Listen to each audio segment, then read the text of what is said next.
is Jean Gallagher, and welcome to show number 8, Discover Rising Tides, How the Outside Makes the Inside Better, where we explore the importance of the outdoors and maintaining life balance.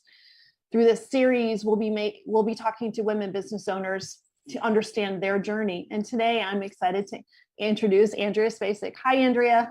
Hello, happy to be here. Oh, so excited to have you. And Andrea is many things, and we've known each other for a little while. She is the founder of InVision Feminine Leadership, a Jungian Life Coach. Did I pronounce that right? It's Jungian. See, I should have asked you first. Oh, it's fine. Yeah. And she's a 500-hour ERYT yoga teacher as well. So, and the list is probably longer than that. But welcome. Yeah, we're so many things, aren't we? It's like, how do you pick one? And I know, right? I'm the type of person, it's like, why do you pick one? You know, like we got, why not be the full spectrum? So that's a good point. And I never really thought about why pick one. That's a good thing. And it's funny, as we're here talking today. Today is an interesting day to have a conversation, especially where we're including outside after yesterday. And with what we had here locally, Andrea and I are actually in the same town, even though we're not in the same building right now. But we had a small little fire starting up through the canyon. And so it's an interesting day to even consider the outside based upon what we witnessed yesterday. Yeah, it certainly is triggering, to say the least, when we're literally seeing fires popping up all around us. And the work that I do and what everything I study says, the world is coming out of us. We're not coming out of the world. So if you really take that on and you see fires and craziness all around, it makes you just stop for a moment and wonder, and turn to curiosity about that. It's like, okay, interesting. I might not conceptually really understand that, on a level that you could put into words even, but at the least, I hope it makes us stop for a moment and just wonder what each of our parts is in this crazy drama that we're seeing unfold out there. Absolutely. Yeah. It's an interesting adventure to be not in control, because that's what we felt yesterday.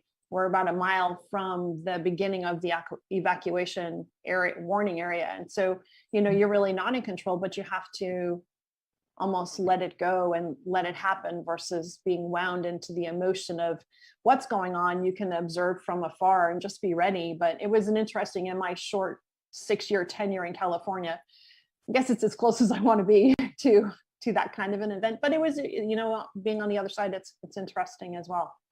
So yeah, it's I think it brings up a lot for all of us, and that whole question of what should I be doing right now. I think yesterday, when it's in your backyard, there's something like, should I be doing something in particular, even if it's not looking like I need to evacuate, So it makes it's very uneasy. It's like, and I had a hard time being kind of present to what was going on in my immediate world, because I was like, but that's out there. I can't ignore it, Exactly. So, yeah.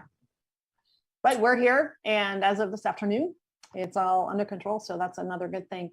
So tell us about your journey. Let's start there. And I really want to talk about your coaching and what you're doing currently right now. But I think that the journey is really appropriate. And, a lot of that does resonate with many people. So tell us about where you started and where you're at now, and how you went from one point to the other, or it probably looked like this and a lot of this too, right? Yeah, I resonate with the spiral quite a bit. It's like circling in, coming back out. So I grew up in New Jersey. I'm an East Coaster as well, and pretty fast-paced life going on around me, but I was always kind of a quiet person, and always wanted to retreat to nature. So from the beginning of my earliest memories, like trees were my friends. Mm-hmm. I just always wanted to, like, my happy time was always like playing outside in the forest, like with the little mossy, fairy creatures. And that never has changed for me. I've always stayed connected to that part of me. And I think it's that child in me always still sees the magic. So I'm grateful for that. For whatever reason, I was able to stay tuned into it. But yeah, it looked like my love of nature took me to college for environmental studies. And I thought I was going to save the animals. Like Gorillas in the Mist was a big, like, pivotal moment, it felt like, where I was like, I need to go save the gorillas. And so it really started, it moved into a love of animals. And then very quickly, my freshman year in college, I realized it's really human beings. Like it's not the animals that need saving, so like they do, people need to do that work. But I really felt like it's the human heart and it was kind of that question, like, why don't we care? What is it about human beings that has caused this divide between ourselves and nature? And so that just kept, I've been on that journey ever since. And that's definitely, so that spiral, like however far I go into the mind or, because I've really gotten into consciousness through yoga and now studying Jung and psychology. I've been drawn to that for years. But it always leads me back to nature. Like where I picture, my happy place is still outside. That's a place I feel the most calm and connected, and where my nervous system can kind of reset itself. And it's a place I like to take my groups. I do a lot of my stuff outside. Like I lead women's circles and retreats, and I've done that for the last decade or so. And we always end up outside if we can. It depends on the weather, of course, but fortunately in California, we can be outside quite a bit. And it's because I feel it's an integral piece to us coming back, like remembering. I feel like if I can help people remember that we're a part of all of creation, we're not these separate, I think we intellectually understand that, but we still live like we're separate, and that on some level we can live this like insulated life, that has nothing to do, like we can just order stuff on Amazon and like, do everything through the internet. And, those are wonderful tools, but it's when we forget, I think that the imbalance we're seeing outside with nature doing its thing, which, so yeah, some of that's natural, but to the degree that like California has been on fire, for instance, and the massive flooding. And to me, that just points to there's an imbalance going on. There's an imbalance that we've been ignoring for so long. And I believe in my work, my calling is to call people back to their own inner, like where you personally really out of balance and where you divided internally. Because if you follow that Eastern philosophy, it points right to that. It's like what you're seeing out there is coming from in here. And that can be difficult, to kind of, well, what, really? I don't think so. And it's just something to try on. It's like, So, I started trying that on after teaching yoga for a while and studying, the different, the Vedas and, the different philosophies. And I was like, And so everything's an experiment about that now. It's like, that's what I do with my coaching sessions, but whether it's one-on-one or in groups, it's like, how do we really take responsibility for our life? And I believe when we actually do that, for the planet, it's, it's just that old adage, like the change begins with you. It's just really what it is. Like you can kind of dance around it, but yeah. How do you measure imbalance, or how do you help people find their imbalance? Yeah. So it's important I'm happy you brought that word up, because that word is challenging in that, like, I don't believe the goal is to be like 0 degrees, like Libra, where everything's perfect all the time. That's a setup, essentially. It's about, for me, I'll say, it's about honoring. It's honoring there's a season for everything. That life isn't just, we're not robots. Like there's, wherever you live, there's still like the light changes. There's times where we need more rest, like in the winter. There's times where we have more energy in the summer.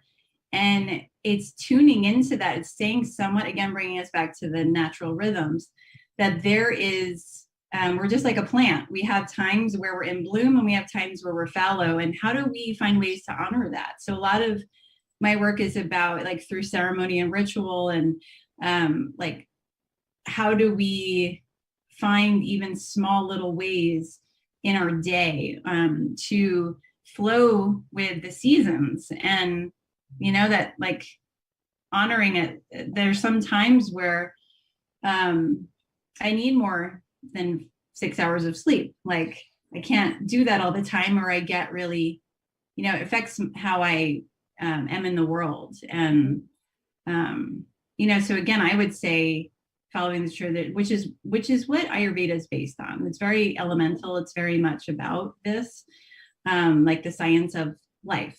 And that's, it's like that, which is more focused, yoga is more focused on how do we regulate and find balance through the breath and movement. Ayurveda is more, how do we do that through nutrition and some of these rituals that honor that we're cyclical beings. We're not just, I'm going to have the same schedule every day and I'm going to do, push, push, push, which is very much how we've been conditioned in this culture.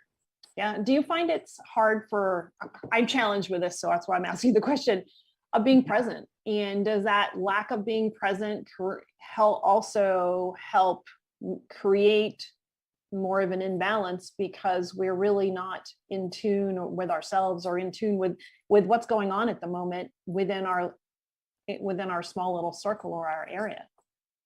Yeah. So we, like Ayurveda would call that being in Vata. Most Americans, Vata is the air sign, is the air element. And it's exacerbated by busyness and like eating quickly, running from here to there. Like you can just like, it's like that upward moving energy that's just, you're never quite settled. So you're always a little bit it's anxiety too. Like it really is the element of anxiety. So much of what most people need, and why I was called to body work, for which I am transitioning out of right now, but it was that really that deep grounding because of the type I did, Thai massages on the floor. So it was like, people just 9, actually 10 out of 10 just needed to come down, because we're so, and especially during COVID, we might have slowed down physically, but we're ingesting more information because we're on the screens more. And I mean, even myself, like I listen to podcasts a lot. I'm watching stuff. I try to limit social media, and I don't watch the news, for better or worse, that's, your opinion, but I don't watch TV, but I'm ingesting information quite a bit. And I notice, that's that spinning energy that there's only so much you can really kind of digest at one time. So I'm aware that a lot of people are actually more in that state of like, people are, because they can do stuff online, they're doing lots of programs and trainings, and we're learning a lot, which is wonderful. But I don't know how much we're like digesting and resting. Or implementing. Or taking action, right? It's because there's a certain amount of analysis paralysis, or just I need more information before I can move forward. And I learned this more thing common with women in general. I learned this thing, now I'm going to go learn something else, or I just listened to this thing, now I'm going to listen to something else. And I can feel that happening too. And you get really into, like, I love the analogy of the upward spinning, because it really does feel like that. and in that grounding process. So what do your retreats look like? Yeah, so my retreats were on hiatus during COVID. So normally I would do at least 2 a year, and I was starting to do more like 3 or 4 right before COVID hit. And I have one planned in October in Gualala right now, and I'll talk about that in a minute. And then another one in Hawaii. But I don't know if you know what's going on in Hawaii right now. They're like shutting down again, and so I'm hoping that it opens back up.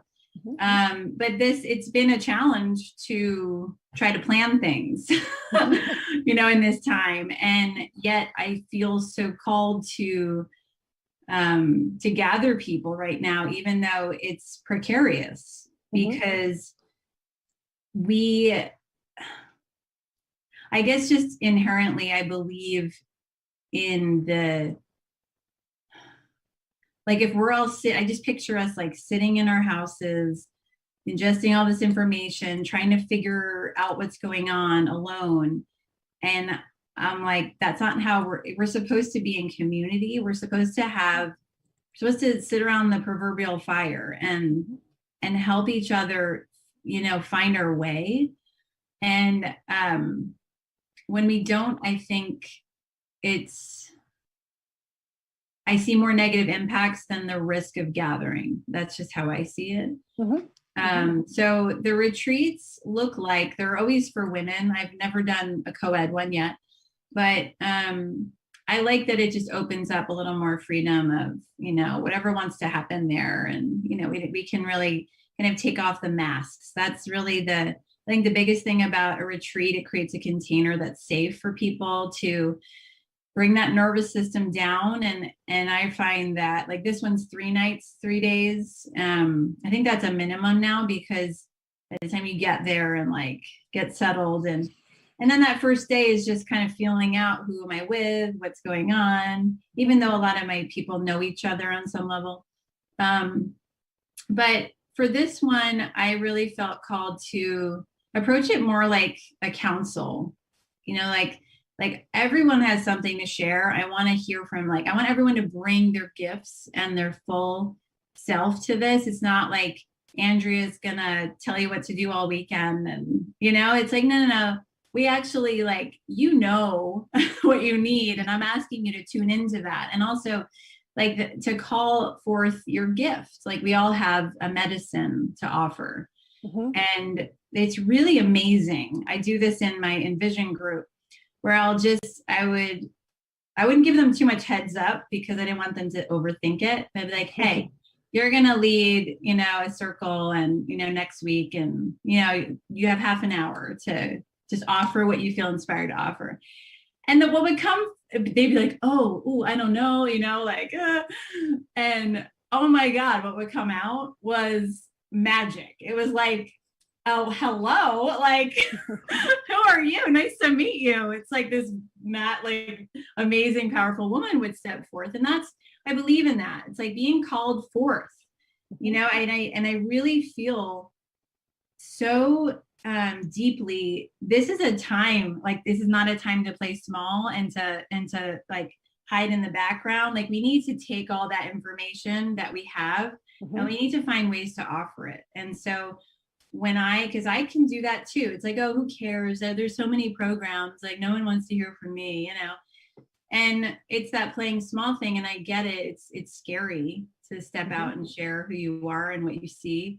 Because I think it's like 30% of the people love you, 30 won't care, and 30 won't like it. But you got to focus on the people that want what you have to offer. That's who you're here to serve them, and everyone else you kind of have to just let that go, and that's hard. But I do. I feel like I just felt really called, and it came through the InVision group. So I've taught yoga and led retreats for, it was like 10, 15 years. I've taught for 15 years. And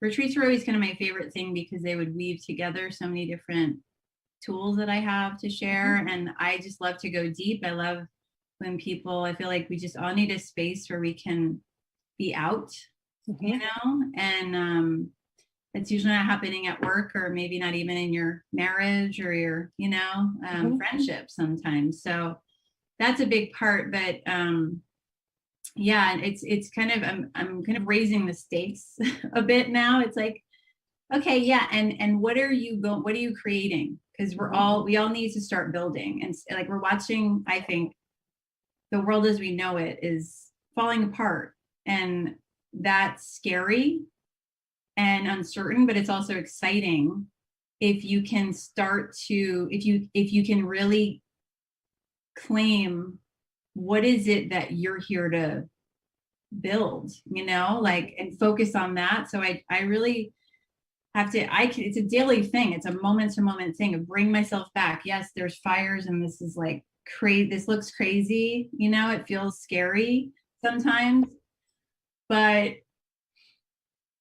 I'm also like, I can't hang out here too long. And that's why I don't watch the news. Like, I can't focus, because that's a whole, like, what you focus on expands. And if I'm focusing all my energy on there's fires, drought, it's like, well, love, you know, the law of attraction says you're going to get more of that, you know? And so whether or not that's scientifically proven, I think it pretty much is at this point. Why not focus on, well, what do you want to see? If you don't want to see fires, what do you want to see? So back to the balance thing. Balance to me is that that change is the constant, that change is, and I think in our holding on to what we know, we can dam up the energy. We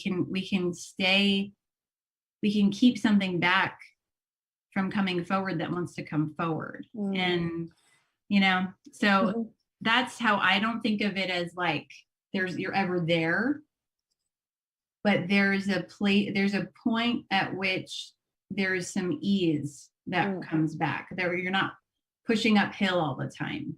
And you're really opening up space to let things happen. And I would think that depending upon the group that you're with, or the group that's with you, the energy or the topic or what does evolve is going to differ based upon the people that are participating. Absolutely. Yeah. Which is what I love. And that's the beauty of it. Yeah.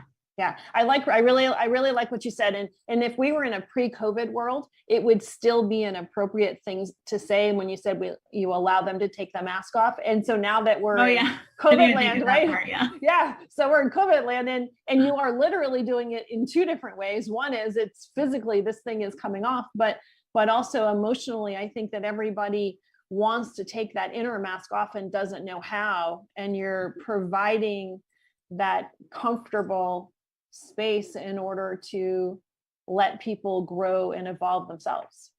Yeah, that's the invitation, you know, and I see it happen, and I see people open up that, you know, we're really holding it together outside of that space. So I really believe in it. And it's an alchemy, because everybody comes together and creates something new than was there before, you know. Ooh, that's good. I love that. Yeah. And so tell me about the InVision Feminine Leadership. You talked about it a little bit, but where did this evolve from, and where do you want this to go, and where is it right now? Yeah. So it came out of the dark night of the soul that was 2020. I literally felt like I was in like a coma of just, I had let go.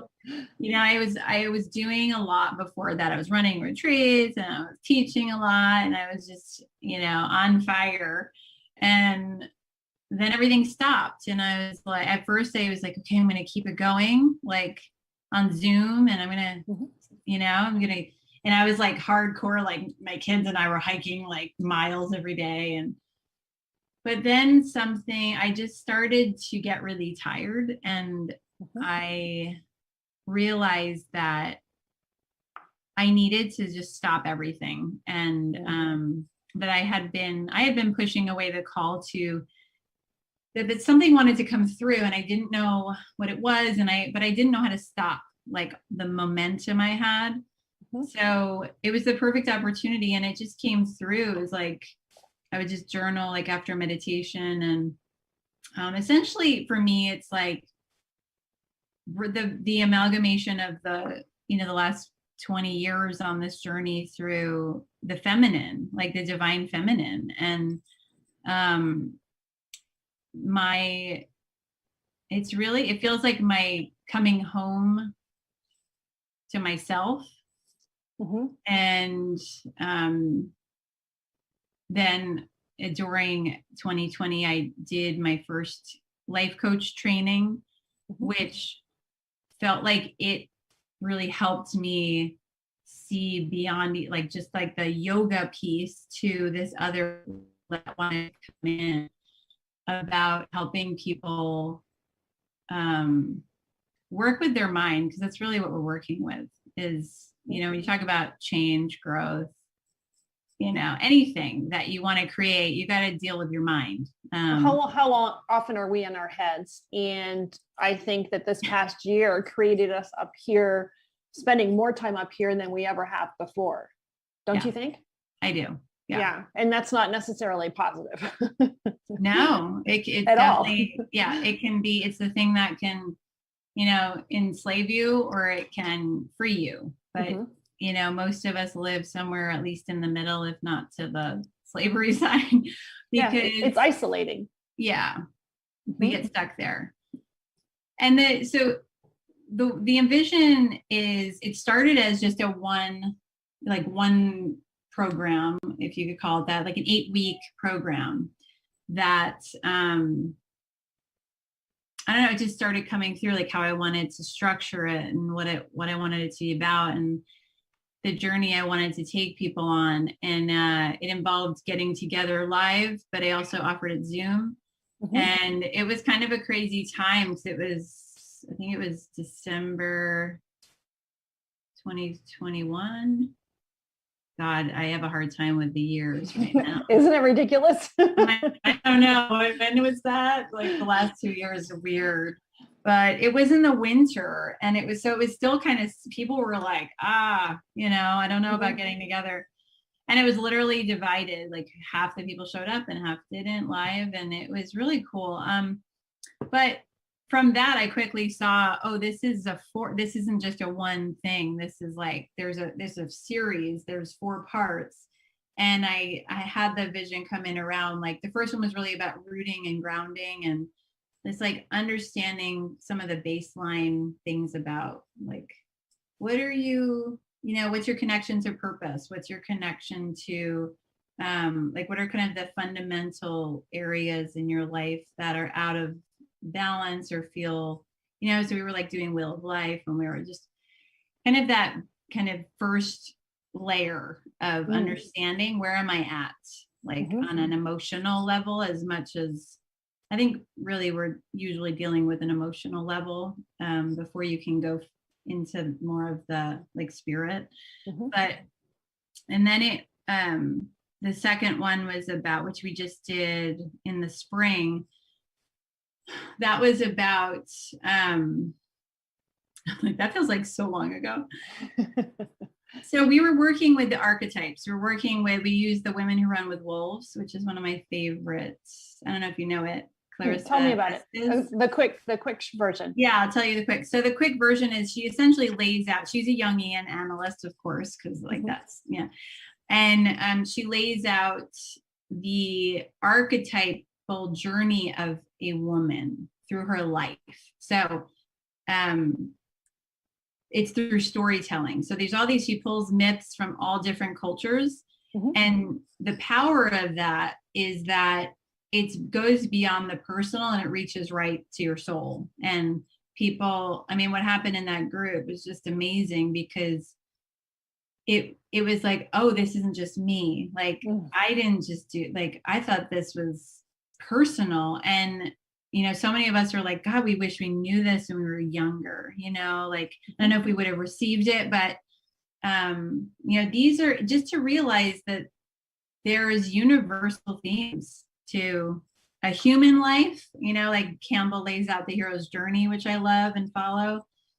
But there's also the feminine, like if you identify as a female, you know, and I think it's beyond even your sex, but, and same for men, of course. But so we focused on that and I integrate meditation in. So every week there's a recorded meditation for people to use that's specific to what we're focused on.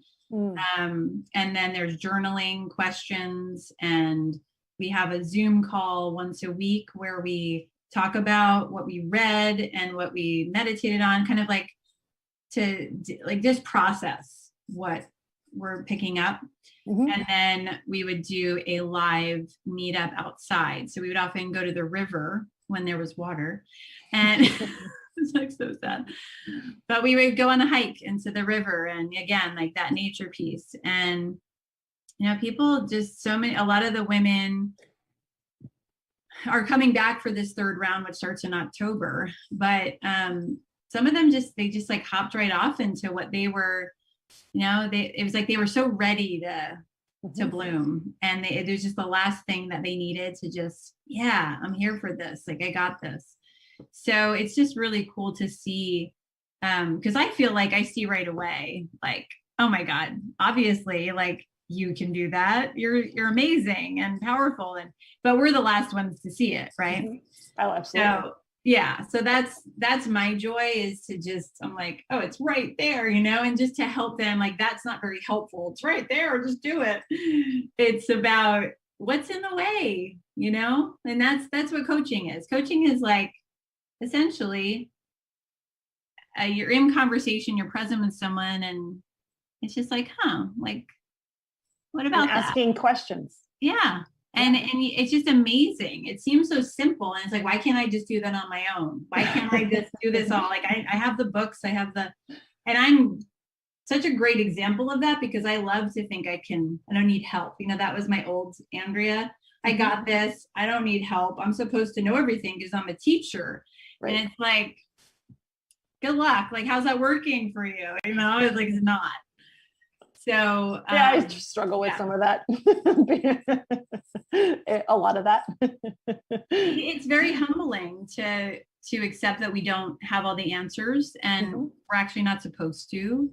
And that to lead doesn't mean that you know everything. I actually think, you know, a lot of what we're talking about is that, like that vulnerable leadership. That's like, I'm leading from a place of receptivity more than like the old way of top down. Like I know, you know, and there is an element of like, you need to make decisions when it's time and stand behind yourself. But you're also like, when I think of the archetype of the queen, who I use a lot for like, when I think of a leader, it's like I think of her as embodying this beautiful balance of like, she's strong and she has this presence of like, you know, I got this, like I'm in charge, but she relies on a counsel to guide her. Yeah. And what she wants is really for the people. Like a good queen, I think of, it's not just for her to be empowered and important. She's in service. Like her people are everything to her. And that's what through InVision, it's like, I'm calling that back for each of us in our lives, because I do believe it's like in the end, like women really, it's a balance. I think at best women and men balance each other, you know, they can balance those energies together really well. But I think it takes each of us stepping fully into our power. And when we do that, like if I have, I think of my marriage, when my husband's in his masculine, like it helps me be more in my feminine. And when we do that, there's more harmony, there's more balance, you know, and together it's a beautiful dance.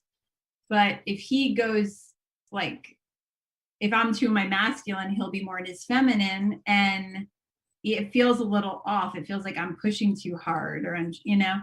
So I bring that in because it's not about women running the world, but it's about women really do in a lot of ways run the world anyway, because they're mothers, they're running their households. Mm-hmm. And that's where the world really is happening. So, and there's more and more women in businesses and in leadership. So it's about, how do we do that? How do we be leaders, but not using the same old approach? Like let's not lead like men, because we're not men. Like, we're women. We have a different way. And I think it's exciting to see that starting to happen, because I think what we've saw for the last decade was women coming into leadership, but leading like men. And does it give it a space to give permission to allow the ego to step aside, but also allow the bravery to come to the front, do you think? Definitely. Yeah, I love that. I love that image. Mm. Yeah, I mean, in the end, I do. It's like we're ultimately spiritual beings, and strong egos are important. Strong personas are important, but they're not who we are. Mm-hmm. And this next InVision is really about that. It's following the Yoga Sutras and some of which parallels Jungian, the individuation process, which is also known as self-actualization. And this is what I feel really called to share, because it's about really integrating. Yes, you have an ego. Yes, you have an identity. Yes, you have, all of these different flavors of yourself or your, experience as a human, but ultimately you're spiritual, your consciousness. Mm-hmm. And when you can tap into that and go beyond, it's like you can still use the ego, but you're using it as a tool. It's not the beginning and the end. It's not driving. It's not driving. And when it does, you're able to really just see it for what it is. It's like, oh, okay, yep, I know why I'm doing that, because, I grew up in a household where this was what we said was important, and we made that wrong. A lot of it's conditioning from early childhood, which comes up first, and then it's just the layers of what it means to be a woman, what it means to be a man, what it means to be a professional, like all these things, they all have a story attached to them. Mm-hmm. And that story, you might still choose to do the same exact thing and be the same exact person, but it's a choice. It's not like, oh, this is just who I have to be, because this is, kind of the victim of your life. Oh, I like that. Yeah. And I think more than ever, we have to take responsibility for our health, for our life, and stop relying or projecting all our problems onto everything outside of us, because that's how we give our power away. So when you are, absolutely giving your power away without a doubt. And I don't know that we really know that we're doing that. No, we don't. So when you're doing this, or you're having in-person meetings and you're bringing it outside, what does the outside do to the dynamics of the conversation, and does it change it, and how does it change it? And you wouldn't be able to have the same energy if you were inside, right? Or would you? Yeah. Well, yeah. No, I feel a lot more freedom outside. I feel there's more openness. I love having the element of the river, because it's just like I feel like it carries away, when the hard feelings come up, or the tears, it's like, it just moves it along so much faster. I feel like it takes care of it. It's like, so I think of nature as a great transmuter of energy. It's just like, give it to the earth, give it to the water, give it to the fire. So that's definitely true. I also feel there's divine messages come through nature. So there'll be lots of times where, like, we were sitting by the river one time with InVision, and this blue heron just like came and sat down, and it was at this really perfect moment of what we were talking about, and like, stepping into, your power, because herons are like the king of, the marsh or wherever they are. But they're also very like, what's that word? I don't know, aside from peaceful, they're just, there's like a presence. Anyway, things like that happen when you're outside. And I have that all the time. I'm just in communication with particularly birds. So that I find it's like, yeah, it's just a reminder. It's like, not to like that there's so many benevolent forces here to support us. And we don't have to do this all alone. We can lean on them. We can ask for guidance, and it's community creating, right? Don't we all want a community? And don't we all want a tribe or a community or somebody that that you can break down the wall and be yourself, but also have an opportunity to learn to be something else too? Yeah. Well, and just that word commune, you're communing with other life forms when you're outside. There's the plants, there's the bird, there's all the elements. And I think most simply, that's really, in anything I do, that's what I'm pointing towards, is the communion. It's like, there is a power in that. There is a healing in that. Because once we feel like we're alone and we have to carry it all ourselves, that's where we feel small. That's where we feel helpless. It's where we feel scared. And we aren't letting life essentially, hold us in all the ways it wants to. And I feel that from nature. I feel like there's fires, there's destruction too. But geez, 99% is nourishment and support and beauty. And you know what I mean? Like, there's something beautiful and incredible about a fire too, right? Even though it's not what we want and it's scary and destructive. So yeah, so the other thing, the obvious thing and the gift is that in COVID, it's just, it takes away some of that fear of breathing in the same space with each other. And so I don't do masks outside. I don't worry about it, because it's just, I just feel better. So that's kind of an obvious way it supports gathering right now. Oh, absolutely. And so tell me again where and when your next retreats are, and do you have space in them, or are they? I do. I have some space in October. That one's actually filling up now. And I say because that's in roller coaster.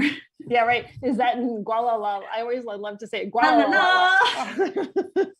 It's in Gualala at this. It's called Rosamond Creek Ranch. It's a 40-acre flower farm.